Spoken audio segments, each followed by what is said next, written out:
When Mexico sends its people, they're not sending their best. They're not sending you. They're not sending you. They're sending people that have lots of problems, and they're bringing those problems with us. They're bringing drugs, they're bringing crime, they're rapists, and some, I assume, are good people. Donald Trump is and always has been a force of nature, bombastic, egotistical, cocky, successful, but there are limits to what even those larger than life can get away with. Presidential candidate polling numbers show the Donald is far from jumping the shark, but that doesn't mean everyone is happy with his line of thinking. On to the political wars. Let's welcome back veteran political commentator and co-author of the must-have book, Power Grab, Obama's Plan, Dangerous Plan for a One-Party Nation. Dick Morris joins us. Dick, always a pleasure to get a chance to talk to you, and certainly now after the Donald has got everybody shaking on the GOP side of things. Two-part question. How much damage has he done to himself, even though he leads the polls, or is at least close in the polls at the moment? And how much damage has he done to the GOP with this comment regarding Hispanic voters? Well, first of all, didn't he also say the U.S. is going to hell? I think one of his other statements I saw. He says what he thinks, and he thinks stuff that maybe a lot of other people also think, but don't feel is politically correct to say. How much damage has he done to himself? Not much. I think he may have even helped himself. I think that everybody gets the feeling when they hear him speak that part of me feels that way, part of me wants to say that, but it's not correct to do so politically. I mean, bear in mind that about a third of the inmates in federal prisons are illegal immigrants, not in jail for immigration crimes, in jail for crimes that they committed while they were here in the United States. And they're only about 3 or 4% of the American population. So it's disproportionate.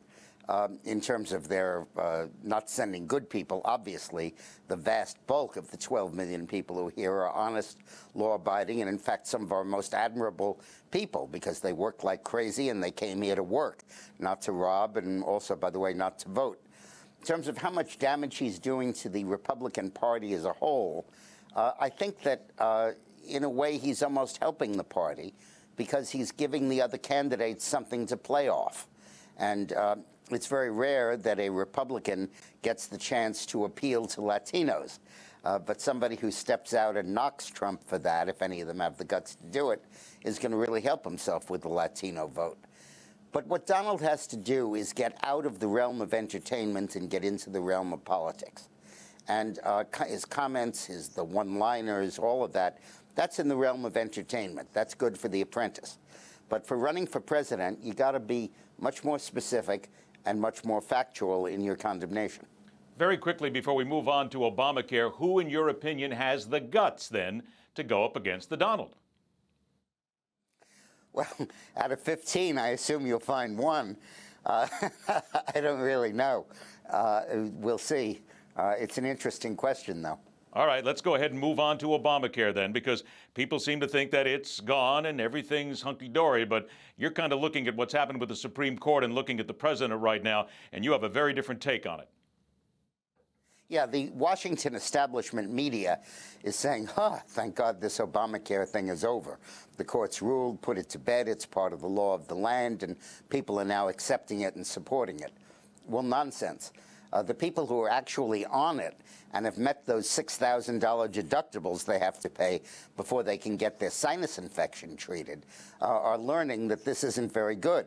And the people who are getting 25 and 40% premium increases are learning that it's not very cheap.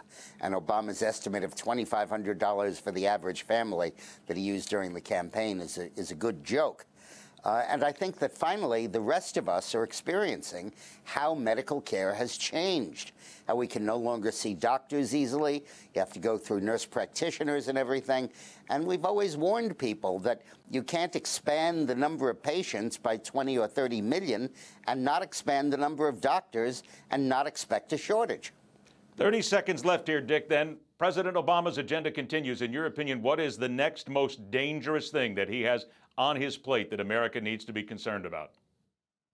Well, as we said on a show before Fast Track passed, one of the treaties they're going to ram through under Fast Track, not the first one, but the second one, not TPP, but TISA, Trade and Services Agreement.